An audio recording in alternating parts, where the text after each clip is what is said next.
apartheid.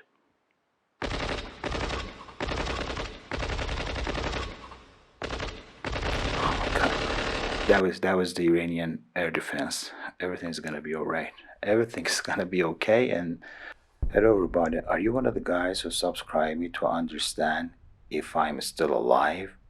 Yes.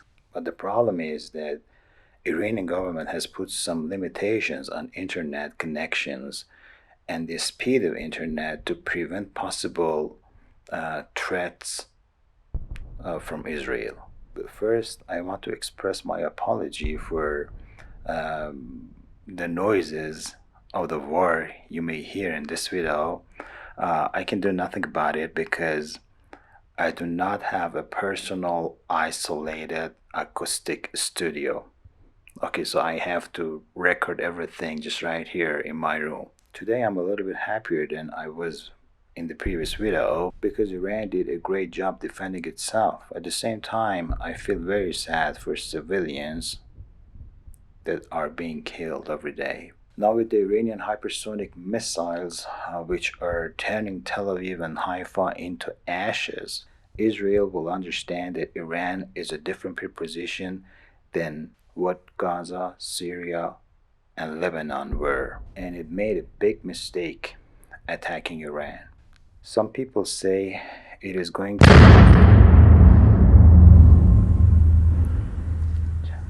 Damn, did you hear that? I'm sorry for the noise. I'm not afraid of that. Well, it was just a bomb. That's it. And I'm not superior to any other people of the country. So that is okay. I try to concentrate to what I'm trying to say. Well, I have prepared a beautiful poetry from Rumi and I will let you know about it at the end of this video. Some people say that Israel is going to regime change in Iran. Well, I have to say that Iran is standing here strong for more than 7,000 years, and different dynasties came and went out, but Iran stands still. Who gave Israel the responsibility to do it? Huh? Who gave Israel the permission and responsibility to change the regime of another country? People of Iran hold responsibility for their domestic issues, and Iranians are good problem solvers. Again, it is in violation of the United Nations resolutions. No country is allowed to occupy or interfere in domestic issues of another country. And to what end? Is Israel going to bring us democracy with the missiles and the bombs and killing innocent people? That is funny. That is funny. And we all know that the United States of America is backing up Israel, and Israel by itself cannot do any kind of military strike against other nations. Anyway, we are still under attack. The Israeli jet fighters usually come near the western borders. They shoot air-to-surface missiles to the cities in the west of the country, but usually it cannot come near Tehran because they will be intercepted by Iranian air defense or the big radars of the Iranian F-14 Tomcat jet fighters. I'm located in Tehran city, which is the capital of Iran, and usually Israeli drones come here a lot, and many of them will be intercepted by Iranian air defense. Okay, since my channel is about philosophy, Rumi poetry, mental health, and morality, I have prepared 20 quotes or endorsement from temporary philosophers about Israel. And I think it's going to be interesting. In the description, I will provide the link to every person so you can read about them in detail. Number 1, Jack Russell Weinstein, the American philosopher. These are two groups of people. The war has made them fight for table scraps. Number 2, Seyla Benhabib, Turkish-American philosopher. Well, Israel's actions are discriminatory on basis of nationality while rejecting blanket settler colonialism framing. Number 3. Slavoj Žižek, a Slovenian philosopher. Palestinians are strictly treated as a problem while affirming Israelis' right to defend itself. And we hear it a lot in the medias today. Number 4. Judith Butler, American philosopher, endorsed letter calling Israel an ethnic supremacist state and apartheid system. Let's go for number 5.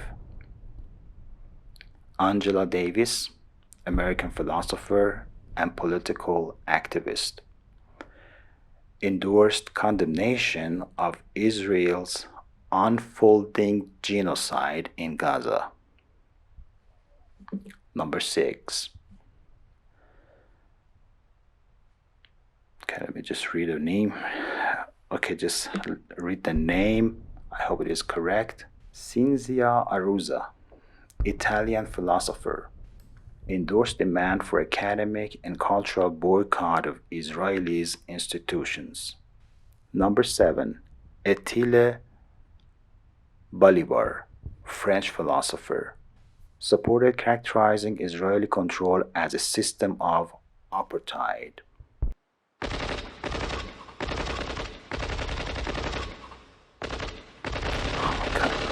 That was the Iranian air defense.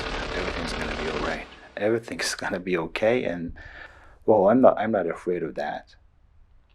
And I will continue. Well, there's nothing I can do about it, and I promise not to edit this video. Number 8. Well, number 8 is Linda Martin Alcoff, American philosopher, backed accusation ongoing and rapidly escalating massacre in Gaza. Number 9. Matthew Noah Smith, American philosopher, called Israeli assault a genocide and moral catastrophe while demanding academic boycott. Number 10. Richard T.W. Arthur, professor of philosophy in Canada, supported claim that Israeli is committing ethnic cleansing.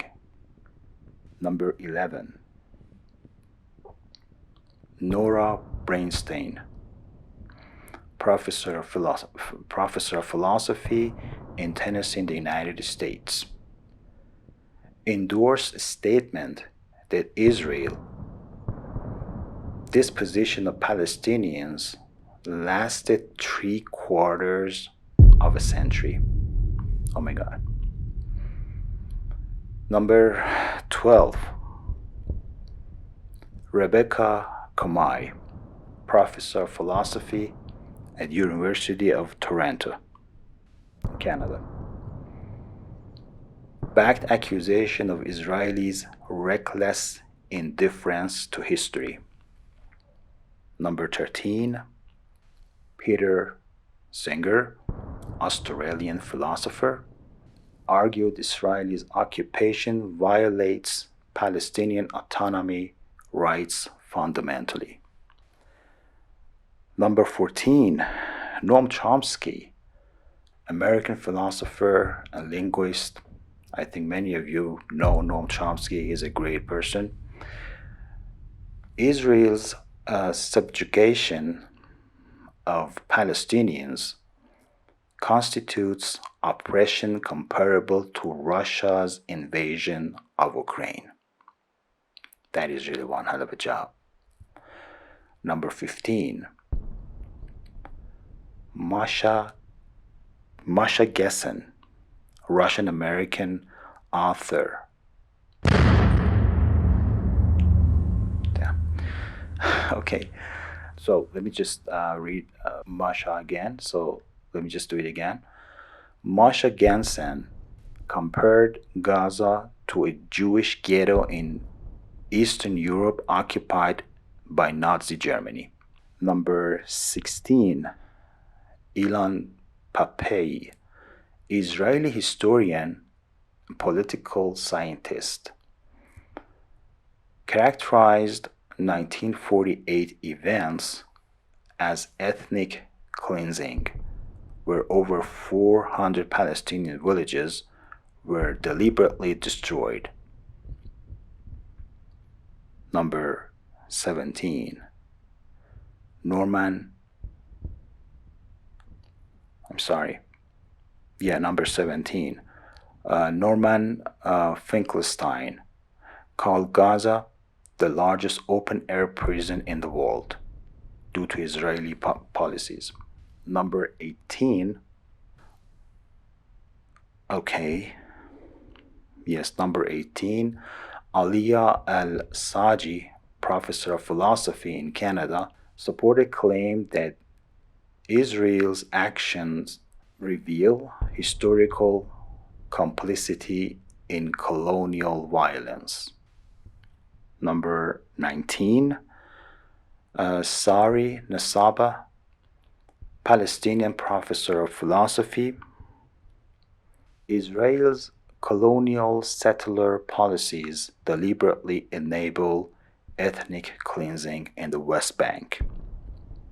And finally, number 20, Stephen Salaita, I hope I pronounced the name correctly, American scholar. Zionist colonization must be terminated as an inherently violent project. Okay, well, as you guys probably know, Israel assassinates Iranian scientists. Can anyone tell me why Israel is killing scientists? It is a little bit strange to me.